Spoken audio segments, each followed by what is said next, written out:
When Dr. Nakaido took my husband and I to the family room with the chaplain, we knew that it was not good news. So many things during that very quick conversation flashed through my mind. It was about, how am I going to prepare for her funeral? What is she going to wear? How am I going to ever go into her nursery again? I would just have to shut the door. I try to stay positive, but I know my love for my daughter. And I don't think that I would be the person I am today. It would have definitely been a very, very difficult and dark time for me, and probably for the rest of my life.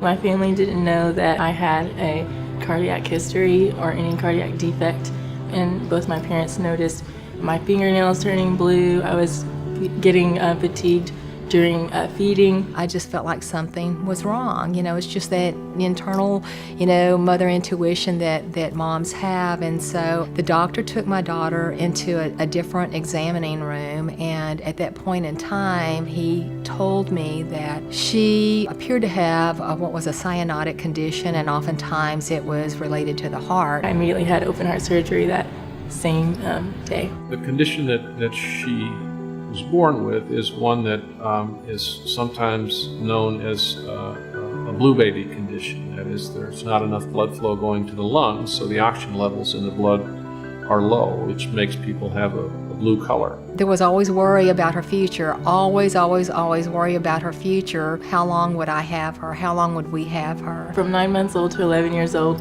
I've had 7 open heart surgeries where they would go and repair certain parts of my heart, or I would have to have valves replaced. Someone in today's setting might have an initial operation, and rather than having several additional operations, maybe have 1 or 2. In 2010, they were able to go through the cath lab, and it didn't have to be open heart surgery. So that's one of the wonderful things about technology and the improvement in research. By the grace of God and by the entire staff, my daughter's still here, and she's healthy, and she's a nurse, and she's given back at this hospital, so we are very, very grateful. It was almost like coming back to my second home.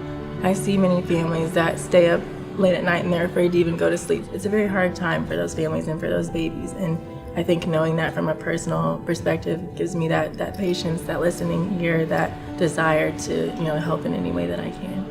Every day, everything that I do is changed, affected for the good by work that's been done and sponsored by and organized by the American Heart Association. Patients' lives are really affected in a very positive way by this. It's a great investment. I always tell her, if your dad, were here, he would be very proud of you too. And I think that my husband can see all the good things here on this earth, and I would like to think that that she is, part of that.